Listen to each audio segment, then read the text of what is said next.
I thought we started well.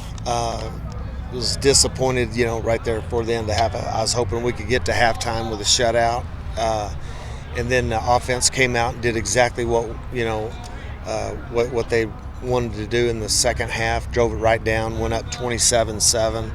Um, we get them in third down 7 right off the get go, and then try to blitz them, and had a breakdown on the blitz, and we got a freshman out there trying to cover a guy, and felt like if we had brought the other guy, I think we'd have got to him again. But overall, the thing I liked about what our players were able to do on Saturday, they executed the game plan almost to a T. I mean, we knew that we wanted to try to make the quarterback play for us. We wanted to funnel him to his left, which we did for the most part, not all the time, but we noticed every time he escaped, he always wanted to go to his right. So second thing was stop the run, number 30. 2 of his longest runs of the day, we had a misalignment and then a busted assignment, which guy comes in there, and I don't know how many yards per carry he was averaging. We held him 156 yards on 34 carries. I'll take that against that kid. I mean, any day of the week. And like I said, the 22-yard run was off of us misaligning. Felt good about that. Then obviously we wanted to try to make sure that we forced 3 or more takeaways, and we were able to do that. Had a chance at 7, and if you count the 4th down and 3 that we stopped them on, we had 21 negative yardage plays, 14 TFLs, 7 quarterback sacks. So we did a lot of really good things. I just would have liked to see us close it out a little bit earlier than having to go all the way to the wire. This week's kind of out of the frying pan into the fryer with regards to facing Big 12 offenses in Baylor. How talented is this Baylor offense? I think it begins with the quarterback. Then the Mims kid at wide receiver he's as talented as anything we've seen, to this point. Big body, athletic. Throw him a lot of 50-50 balls, let him go up and get it. I think it's almost the same type game plan as what we've had the last 3 weeks. You got a quarterback that can make plays with his feet. We got to keep him, contained, which I think we're getting much better at that. I thought Jordan did a really, really good job of adding in, and even had a couple of opportunities to have 21 tackles and a couple more TFLs, in that game on the quarterback alone. So, they're like any other offense that you're going to see every week in this league. They're explosive. We just got to limit those explosive plays, run and pass. Is there anything about Jordan that makes him special or different from other linebackers you've coached? Well, because he's the complete package. He's athletic. He's smart. I like him because he's quiet. I mean, the guy just is a sponge. He's really bought into it. I mean, he's physical. He's athletic. He is a complete linebacker. Where he has really grown probably over the course of the first 5 weeks is studying the game plan, and I think you see the potential for him to continue to get better, and I think that's what excites him, that his better days are in front of him. That's one of the best games I've seen a linebacker play, and I mean, come on, 19 tackles, 3 quarterback sacks, 4 TFLs, a caused fumble, a quarterback pressure. He had 56 points on our production board. I mean, that's unheard of. I've never even seen anything like that. So that's obviously motivating him to be able to come over and spend time, and let's go through the game plan. And then he just becomes an extension of what we're trying to do on the field through me. So it's been really good. Does a guy grade out when you have 19 tackles, 3 sacks? That'd be an A+. I mean, I don't care what I always give them a percentage grade on their fundamentals and technique and assignment. That's really my grade. How good of a job have I done teaching and making guys understand, here's your assignments and responsibilities, and technique is what I coach every day in practice. So that's really my grade. I don't really pay much attention to their percentage grade as much as I do their production. I like guys that are on the production board. But it all began with our guys up front. They destroyed the line of scrimmage. They destroyed the line of scrimmage all day long. And I mean, And what was crazy is, I mean, it could have been. We left some opportunities on the field. I mean, for some more sacks, TFLs. That was, the biggest emphasis this morning. Just make sure we get those things correct, and it could have been even more impressive than what it was. You talked about last week about confidence. Could you just tell the confidence was back earlier? Because I think where you gain confidence is in preparation. I mean, it's like going in for a test. You know when you're unprepared for a test. I mean, you're nervous, you're anxious. I think we just ramped up our level of mental intensity and mental focus, as well as their preparation. They understand now all of a sudden when preparation meets opportunity, then you're going to have an opportunity to make plays. And you could see it several times on plays Jordan made. He knew when Hubbard was going to cut the ball back up north and south. I mean, he would inside out the ball, stick his cleats in the grass, and then Jordan would just fall right back and make the play.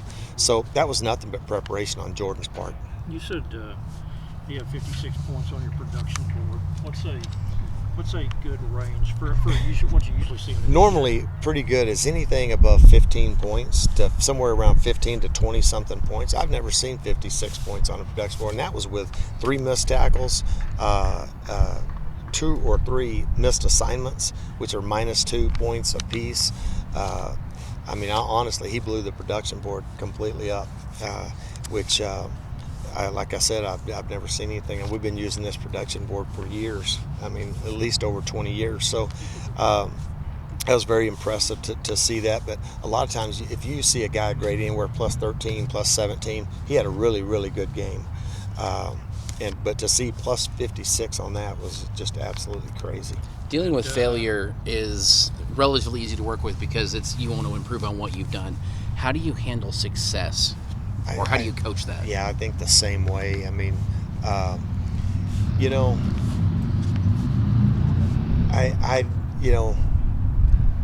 think you have to define failure. So that's where I think. Maybe when you're not successful, I don't like using that word. When you're not successful, I think it's easier to grab people's attention. And I think that's really what happened this week. Same thing. And with our guys, I said, I always just tell them that we don't listen to anything, good or bad, outside the walls of this building. It's harder now, maybe than ever before. Never has there been a greater time to be somewhere you're not. People can be on their, I can be standing right here, but if I'm on my iPhone, I can be back in my hometown. I can be back at my girlfriend's. I mean, so I really believe that it's so much easier to get distracted today. So it's hard to grab young men's attention and stay focused. So it's a constant challenge of trying to educate them that, listen, the only thing that matters, because see, where people see the OU game as a failure, I don't see that as a failure. I see it as we had 2 breakdowns, really 3, that if we execute on those 3 breakdowns, or even go back to the Arizona game, there's a couple of breakdowns, okay, that led to success on our opponent's part. So to me, the way I view that, that's an opportunity to teach. That's an opportunity to grow from. And that's what I think we've done over the last 2 weeks. We have grown from those mistakes, and I think it's just it's a part of the process. I mean, these guys still trying to, the current players trying to make sure that, I mean, they're learning so much. I mean, a new language defensively, a new language offensively, all the new special team stuff that we do, and it's a process. It just takes time. But I saw us take a step forward last week in practice. That was the biggest thing that changed to me, was just the way we prepared on the field, the way we prepared studying game tape, and then the way we took our corrections and try to keep from repeating the same mistake. You mentioned a moment ago your defensive line destroyed the line of scrimmage all day. Who among those guys were you? We had, Eli. It began Eli. Well, the first series they called us out, okay. Because most people don't truly evaluate. Most people just like, 55-16, blowout. Well, so here they come in here, they win the toss, take the ball, call us out. Okay, we go out right off the get-go, get them 3rd and 14. Jalen Hutchins just absolutely got 2 and 3 people trying to block him, destroys the line of scrimmage. Him and Eli simultaneously hit the quarterback. Ball's out on the ground. Broderick Washington gets it. Broderick Washington, hit to get us into that 3rd and long. Broderick Washington, TFL, just absolutely destroys the offensive tackle. TFL in the backfield. So I thought Broderick. I thought Eli. I thought Jalen. I thought, the one interception on Doug. Tony Bradford absolutely just smokes the quarterback. Just hit him right as he was releasing the football, took air out of the ball. Doug undercuts it and got our 2nd interception. So I felt good with all those guys in their performance. I thought they played really well. And even Nelson and Banasaur did some really, really good things. So I see us moving forward up front. Obviously we're limited a little bit at depth at linebacker and in the secondary as well. I was gonna ask you, how do you kind of piecemeal your secondary together? You're having to do that during the game Saturday. Yeah, I'm working on it. I don't know right now. I don't know what the answer is really. I just take it day by day and whoever's available, and not use that as an excuse. Just get ready to go figure out a way to win on the road. I don't know at this particular point what I'm going to do. What have you really seen from Doug? Just harping on him in training camp, being so hard on him, and now this season, stepping up, especially when guys in the secondary are banged up, and now leading the Big 12 in interceptions. Has he kind of exceeded expectations you've had for him, and what else have you seen from him? No, I saw it in the spring. I saw how he practiced. I saw how, it's like recess out here to him. Practice is, he's running around, catching punts, returning kicks, covering kicks, covering punts. It's not a big deal to him. And he loves to compete. He is an ultimate competitor, and it doesn't really surprise me because of the way he prepares. He's over in the building every single day. And man, I'm proud of him. By no means are we satisfied with where we are defensively, but I think we are moving in the right direction. As a guy who prides himself on preparation, how proud does it make you when young guys come in mid-game and step up? Really, you got Jalen Hutchins, redshirt freshman, Tony Bradford, freshman, Alex Hogan made one really nice play on the pass breakup. Got Dadrian Taylor, freshman. So there's times where we have 3 true freshmen and 1 redshirt freshman on the field. Xavier Benson's a redshirt freshman. So obviously that's very exciting, bodes well for the future. But, right now I'm just kind of caught up in the moment and just trying to do everything we can to win. All week we've been talking about it. We lost respect throughout the nation, when we played against Oklahoma. We didn't show who we really were, so we took that as an opportunity to show who we really were that first drive and throughout the whole game. How much did y'all's confidence maybe snowball with all the plays that y'all were making up front on Saturday? First play of the game, Broderick with a TFL. That started it off. A couple plays later, strip sack. And from there, it was just y'all saw it. We were having fun out there. How much, I was going to say, I guess, how much then was it just kind of fun maybe when y'all would come to the bench, be on the defensive bench, and maybe in the meeting room watching film? How much does that do for y'all?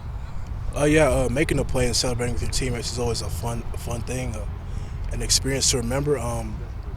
Coming in after the game, we celebrated that night. We went over it today again, saw a highlight video. So it's always fun, seeing plays you made from the previous games. What have you seen from Baylor so far? Baylor, they have Charlie Brewer, dynamic quarterback, good receivers, running backs good, so O-line's decent, so it'll be like any other week, we got to prepare well and execute our calls. So what have you seen from guys like Tony Bradford and Alex Hogan kind of stepping in and being able to kind of make plays when they're called upon? Bradford has surprised me a lot, to be honest. Being a true freshman, it's not easy. I know when I got here, I struggled a little bit, but Tony and Alex, they're one of a kind, true freshman playing. So I'm really proud of them for that. What do you feel allowed Tony to kind of come in and be able Leaders like Broderick and Eli, showing him, with the way things are done. A great coach like Paul Randolph, KP, they gave him the tools to be where he is right now. And how would you say they have affected you as well, since you're still one of the young guys? How's Eli and Broderick and Coach Randolph and Coach Patterson helped you your developing progress? KP and Randolph are great people first and foremost, and great coaches as well. And Eli and Bro, they always bring a different level to the table that I try to match. So it's always fun trying to do that. What are you happy with your play so far, and what do you think you still need to improve? I wouldn't say I'm necessarily happy, but I just want to stack days, stack weeks. I had a kind of good game the other day, but I'm just trying to stack on that. How much easier is football when you guys are in a group like you were on Saturday and you really don't have to overthink it? I wouldn't say it's easy, but it is fun making those plays, hearing the crowd cheer and all that, hearing your name getting called. But when we're in a sync like that, I could say it makes stuff more easier, but, football's a hard game. It's hard to come across those wins, so. Would you prove to the nation on Saturday that we're not soft? We don't take losing lightly. We can bounce back, and our defense is great. With the 5 takeaways, what does that say about the progression and the development of y'all's defense? We're more aggressive this year. We preach takeaways, 5+ takeaways or more a game. Coach KP is always preaching on that, so we always try to reach that goal every week. It was a big challenge. I knew what he was about, and I guarded him last year, and I just was up for the challenge. For you, what was the key to success then? Just matching his intensity. Whatever he came at me with, I came back at him. So. Coach Patterson mentioned that when they won the coin toss and accepted the ball first, you all saw that as a opportunity, as a challenge, as them calling you out. Yes, sir. They called us out, and what we've been practicing all week was just matching them and matching their intensity and just doing what we could do best. How much easier did the defensive line make things for you guys on Saturday? I mean, it seems like they were pressuring Spencer Sanders on almost every time he dropped back. It all starts up front with the front 7, and them guys are doing good, then we should be able to do good. How impressed were you with the young guys who stepped in with the injuries? I told them the time is coming, and when their time comes, just take advantage of the opportunity. Marcus, I know you know how difficult it is to get an interception, so what have you seen from Douglas that's allowed him to be so successful? Douglas works hard for everything that he gets, and I feel like he deserves it. From the Baylor offense that really sticks out to you about Charlie Brewer and just how they've been successful? They pass, they run. It's the same thing, same Baylor, and that's what they do well, and that's what they do good, so it's nothing different than we see in the Big 12. How much does last year's Baylor game stick in your mind? Sticks in a lot. We went through a lot of ups and downs that season, and we just not on that road no more, and hope to see better. So usually playing them at Dallas at the Cowboys Stadium, now you go on the road. You guys excited for that challenge? Yeah, this is a new field, and I've been to Waco. I like it. I love it. I'm close around the area, so I can't wait to play. You ever been to that stadium for any reason? Yeah, I have. I've been there before. It was great. Did you play it? No, I just went to go see it. Just saw it. Back on Tylan Wallace for a moment. Since you played him before, did he have any kind of tendencies or anything you feel like you knew about him that you could use to help you out against him on Saturday? He's very great with 50-50 balls. He has strong hands, and he's decisively fast. And just knowing all that, I just studied him, watched him, I got to learn him. What do you see? And made another interception against Oklahoma State. So yes. You kind of like playing against those guys. Yeah, I'd rather play against them all the time if I could do that. What do you see from Sims that really sticks out to you? Sims is very tall, good hands, very great body control. I seen him last year, and it seems like he got better. So.